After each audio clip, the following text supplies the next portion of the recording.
नमस्कार दोस्तों, mission geography YouTube channel में आप सभी का स्वागत है। अपन शुरू करते हैं आज की जो महत्वपूर्ण सीरीज है, टेस्ट सीरीज अपनी, वो है मानचित्र। भूगोल प्रायोगिक का चैप्टर काफ़ी डिमांड रही है बच्चों की कि सर प्रायोगिक के कुछ चैप्टर्स जो है वो आ जाएं तो हमारा फ़ायदा हो जाएगा। प्रायोगिक में बड़ी समस्या है, तो बिल्कुल प्रायोगिक के लिए बहुत ही महत्वपूर्ण टेस्ट सीरीज है जो अपन ने बना ली है। हर चैप्टर वाइज आपके पास पहुंचा दी जाएगी, कोशिश की जाएगी कि आपको जल्द ही प्रायोगिक जो चैप्टर्स है वो पहले पहुंचाया जाए। तो ज़रूर जुड़े हमारे मिशन ज्योग्राफी यूट्यूब चैनल से। चैनल को लाइक करें, शेयर करें, सब्सक्राइब कर लें, अधिक से अधिक लोगों तक पहुंचाएं ताकि फ़ायदा हमारे जो मिशन का है वो प्रत्येक बच्चे तक पहुंचे।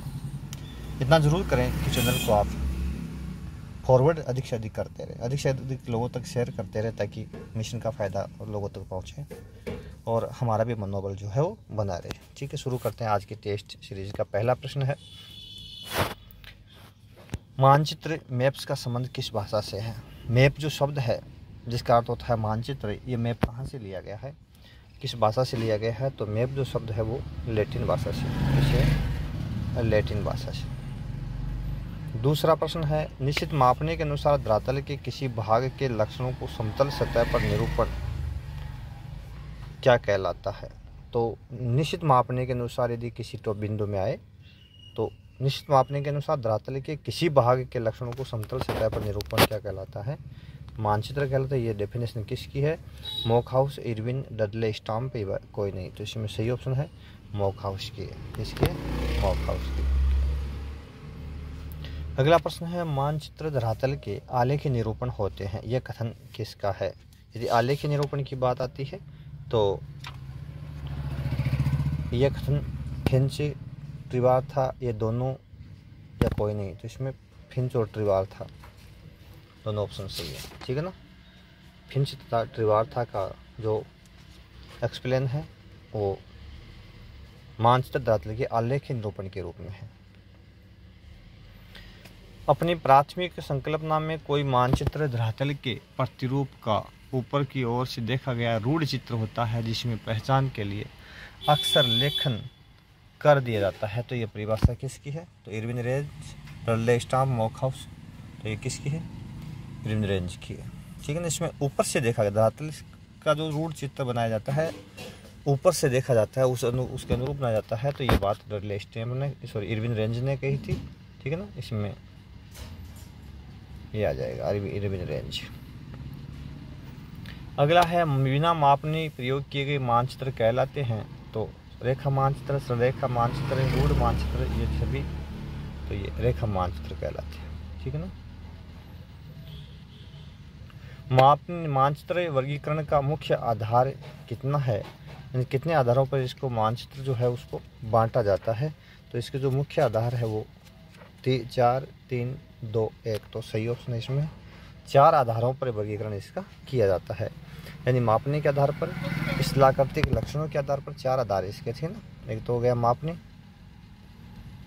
दूसरा हो गया स्थलाकृतिक लक्षण, स्थलाकृतिक लक्षण। ठीक है ना। और तीसरा हो गया इसमें उद्देश्य, विषय वस्तु। उद्देश्य कह दो चाहे विषय वस्तु कह दो। ठीक है। और अगला है रचना शैली, चौथा रचना शैली क्या है? ये तो 4 प्रकार है इसके, 4 प्रकार से इसका वर्गीकरण अपने कर सकते हैं। अगला है, मापने के आधार पर मानचित्रों के प्रकार है। तो मापने के आधार पर मानचित्र जो है वो भूसंपत्ति मानचित्र बिल्कुल सही है, स्थलाकृतिक मानचित्र बिल्कुल सही है। ये दोनों मानचित्र है वो बड़ी मापनी पर है। ठीक है, बड़ी मापनी पर है। और दीवारी मानचित्र और एटलस मानचित्र, तो सभी ऑप्शन सही है। 4 प्रकार है मापने के आधार पर मानचित्रों के, 4 प्रकार है। ठीक है ना। तो इसमें सभी ऑप्शन सही है। अगला बिंदु, एक सेकंड हिल गया ना। अगला प्रश्न है,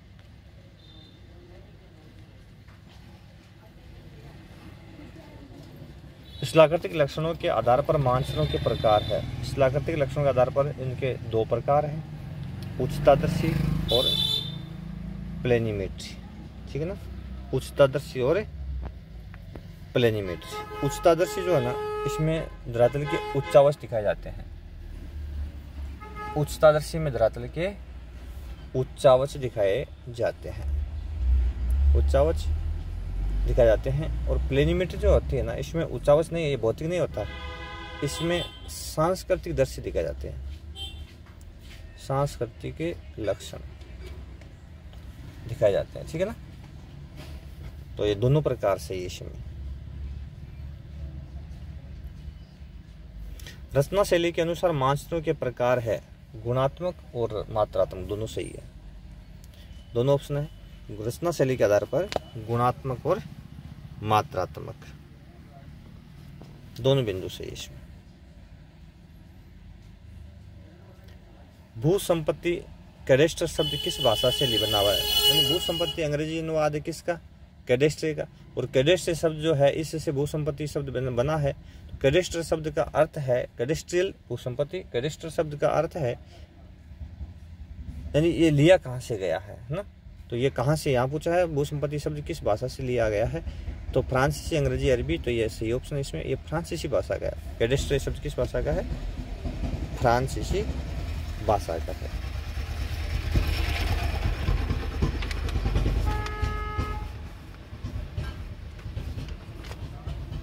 ठीक है, और इसका अर्थ होता है, कैडेस्टर शब्द का अर्थ यदि पूछ ले भाई, अर्थ क्या होता है, तो होता है संपत्ति रजिस्टर, संपत्ति रजिस्टर। ठीक है ना, वो कैडेस्टर शब्द का अर्थ होता है संपत्ति रजिस्टर। मापने के आधार पर मानचित्रों के प्रकार है, तो मापने के आधार पर दो प्रकार है, एक तो है वृत्त मापनी मानचित्र, एक है लघु माप, दोनों से ऑप्शन सही है। वृत्त मापनी मानचित्र और लघु मापनी मानचित्र। ठीक है ना, वृत्त मापनी जो मानचित्र होते हैं 1:2.5 लाख से, ठीक है ना, तक की, यदि इसमें जो RF निरूपक भिन्न जो ली जाती है वो 1:2.5 लाख छोटी इकाई इसमें ली जाती है। ठीक है, और इससे ऊपर यदि कोई निरूपक भिन्न ली जाती है तो वो लघु मापनी के मानचित्र कहलाए। उल्टा है, देखो, ये संख्या जितनी बड़ी होगी, हर की संख्या जितनी बड़ी होगी, मानचित्र की मापनी उतनी ही छोटी होगी। समझने का बिंदु है, यानी 1 यदि कहीं पे 16 लिखा है और कहीं लिखा है 1:1 लाख, 1000 मान लेते हैं, 1000 लिखा है, तो इसमें लघु मापनी मानचित्र कौन सा हो गया? हालांकि ये दोनों ही लघु मापनी मानचित्र ही है। ठीक, सॉरी, दोनों ही वृत्त मापनी मानचित्र है ये। ठीक है ना, लेकिन यदि पूछ ले कि इनमें छोटा कौन सा है, तो इसमें छोटा ये है, क्योंकि इसमें 1 के 1000 टुकड़े हो गए, इसमें 1 के 16 टुकड़े भी हैं। ठीक है ना, ये ध्यान रखने योग्य बात है। तो वृत्त मापनी मानचित्र जो है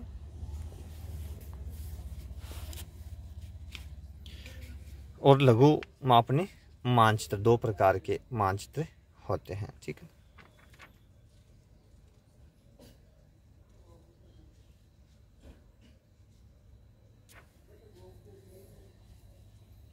अगला प्रश्न, तो इसमें दोनों ऑप्शन सही हो गए।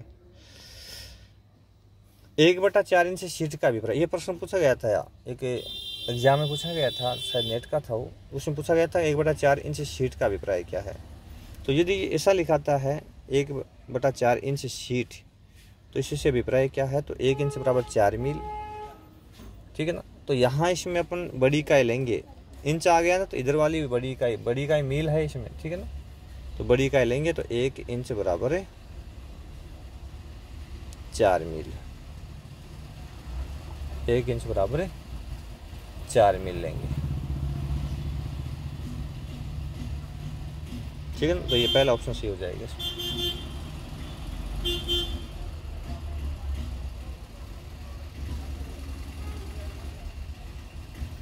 अगला प्रश्न है निम्न में से बड़ी मापनी पर आधारित मानचित्र है। तो बड़ी मापनी पर आधारित मानचित्र कौन कौन से हो गए? भू संपत्ति मानचित्र और लागत, ये दोनों बड़ी मापनी वाला है, क्योंकि ये 1:2.5 लाख से कम में RF पर बनाए जाते हैं। ठीक है ना, 1:2.5 लाख से कम RF बनाए जाते हैं। तो ये दोनों मानचित्र किस तरह के हैं? बड़ी मापनी के मानचित्र। मैंने अभी कहा था बड़ी मापनी, इकाई जितनी साइड में छोटी होगी उतनी वो मापनी बड़ी होगी। बड़ी मापनी पर आधारित मानचित्र है, तो इसमें सेम लिख दिया, माफ करना भाई, यहाँ आपको छोटी मापनी करनी, छोटी, ठीक है ना। यहाँ क्या करना है?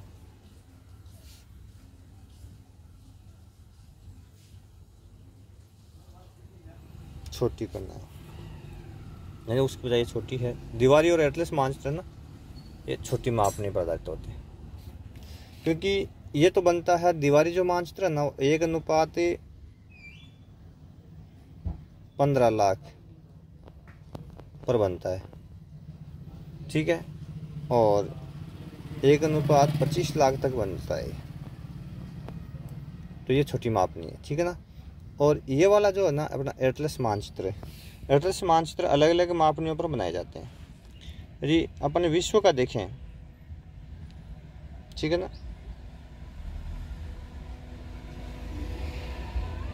1:20 लाख से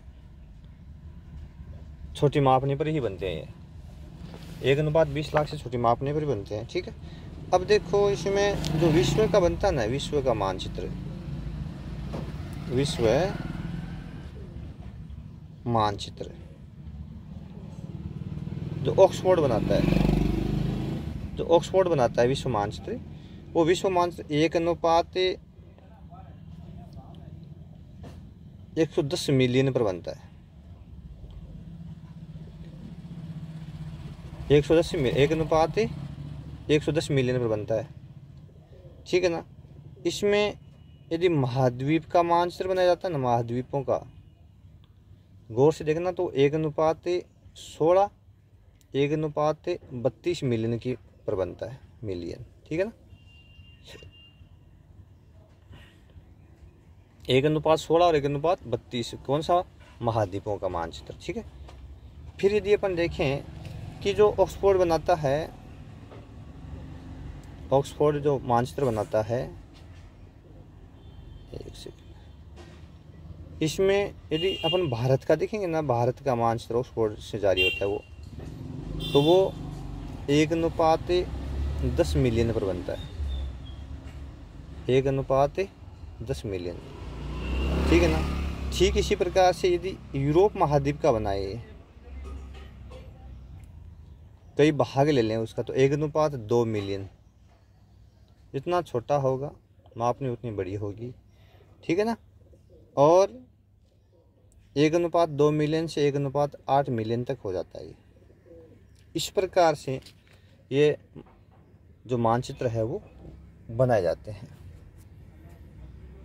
कौन सी मापनी के? छोटी मापनी, यहाँ छोटी समझना। ठीक है ना, यहाँ छोटी मापनी आधार है। चलो जी, अगला प्रश्न। ऑक्सफोर्ड एटलस में विश्व मानचित्र की मापनी है, अभी बता दिया मैंने, 1:110 मिलियन। ठीक है। 1:25 से 2,50,000 मापनी पर आधारित मानचित्र कहलाते हैं। तो ये भौगोलिक मानचित्र और प्राकृतिक, एक ही बात, दोनों एक ही है, दोनों ऑप्शन सही है। भौतिक मानचित्र कह दो या भौगोलिक कह दो, चाहे प्राकृतिक कह दो।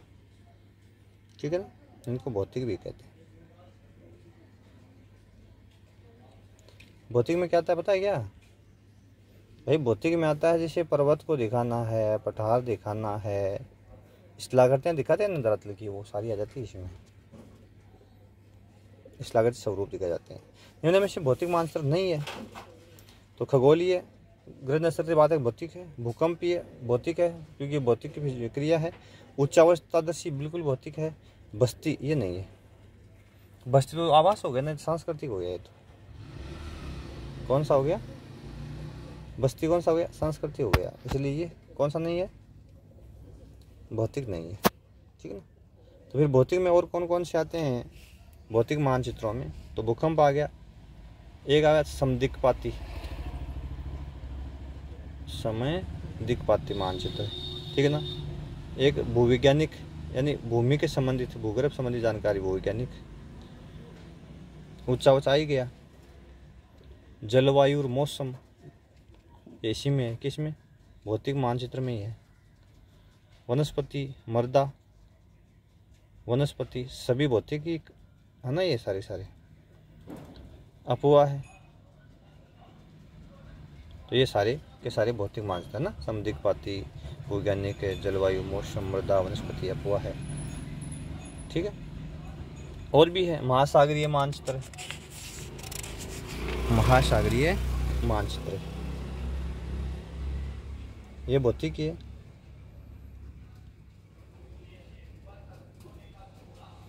ठीक है ना। ये सारे भौतिक मानचित्रों की श्रेणी में आते हैं। देखिए अगला प्रश्न 19वां, सामरिक मानचित्र कितनी मापनी पर बनाए जाते हैं। सामरिक की जो सुरक्षा की दृष्टि से जो मानचित्र बने होते हैं उनकी बात है यहाँ पर। तो ये सामरिक मानचित्र जो है इसके मुख्य रूप से 2 प्रकार होते हैं। कितने प्रकार होते हैं भाई, 2 प्रकार। एक तो हो गया सामान्य मानचित्र, देख लो यहाँ से प्रश्न आएगा तो गलत नहीं होना चाहिए। एक तो होता है सामान्य मानचित्र, ठीक है ना। एक होता है स्ट्रेटेजिक, अब बोलते हैं तो स्ट्रैटेजी इसको कहा जाता है। स्ट्रेटेजिक क्या स्ट्रेटेजी है अपनी, तो उस बेस पे उसको स्ट्रेटेजी के नाम से भी पुकारा जाता है, ठीक है ना। ये 2 प्रकार होते हैं इसके, एक तो सामान्य हो गया, एक स्ट्रेटेजिक मानचित्र हो गया। अंग्रेजी बहुत अच्छी है अपनी, हमेशा अपन कहते ही है। तो 2 प्रकार होते हैं। अब ये सामान्य मानचित्र जो होता है ना, इसमें सामरिक में जो सामान्य मानचित्र होता है वो 1:10 लाख पर बनते हैं। 1 अनुपात 10 लाख पर की मापनी पर बनाए जाते हैं, या उससे छोटी मान लेते, ये छोटी मापनी था ना, ठीक है ना, या उससे छोटी पर बनते हैं, ठीक। इसका उद्देश्य क्या होता है, उद्देश्य होता है सामरिक बिंदु को इंगित करना और सेना के लिए प्रयोग में लिए जाते हैं। और जो स्ट्रेटेजी मानचित्र जो होते हैं, स्ट्रेटेजी जिसको बोलते हैं, वो 1:1 लाख से 1:5 लाख तक की मापनी पर बनाए जाते हैं, ठीक है ना। 1 लाख से 5 लाख तक की ये, और सामान्य 10 लाख तक की बनते हैं, समझ गए, याद रह जाएगा ना। तो यहाँ जो ये मानचित्र बनाए जाते हैं मुख्य रूप से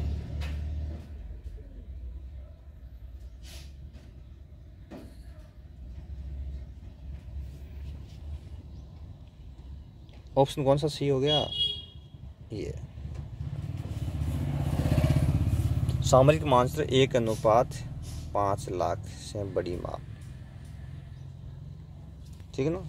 1,05,000 से बड़ी मापने पर बनाए जाते हैं। ऑप्शन सी हो जाएगा इसमें। अगला ऑप्शन आर्थिक मानचित्र के प्रकार है। आर्थिक मानचित्र के प्रकार है भूमि उपयोग मानचित्र, बिल्कुल आर्थिक है, परिवहन आर्थिक है, कृषि आर्थिक है, सभी ऑप्शन सही है। ये आर्थिक के ही प्रकार है, भूमि उपयोग है, कृषि है, परिवहन है, औद्योगिक है, खनिज है। और प्रकार कौन से इसके, खनिज है, औद्योगिक, 5 प्रकार हो गए ना। भूमि उपयोग, परिवहन, कृषि, औद्योगिक और खनिज, ये सारे 5 प्रकार है इसके, ठीक है ना। आर्थिक मानचित्र के ये 20% अपने मानचित्र से टोटल आ गए हैं, और बड़ा इजी चैप्टर है, वो कोई ज़्यादा हार्ड नहीं है। 1-2 बार आप पूर्ण वीडियो देखोगे समझोगे। किस तरह का डाउट है तो आप बिल्कुल कमेंट बॉक्स में लिख करके आप अपना प्रश्न पूछ सकते हैं। हर संभव अपन कोशिश करेंगे आपके हर एक डाउट्स को क्लियर करेंगे, ठीक है। तो आप ज़रूर देखें, जुड़े हमारे मिशन ज्योग्राफी यूट्यूब के साथ में, वीडियो को पूरा देखें, अधिक से अधिक लोगों तक पहुँचाएँ, अधिक से अधिक शेयर करते रहें, ताकि हमारे मिशन का फ़ायदा प्रत्येक बच्चे तक पहुँचे। हमारी एक ही आशा है कि प्रत्येक बच्चे तक भूगोल पहुँचे। बहुत बहुत धन्यवाद। देखते रहे मिशन ज्योग्राफी यूट्यूब चैनल।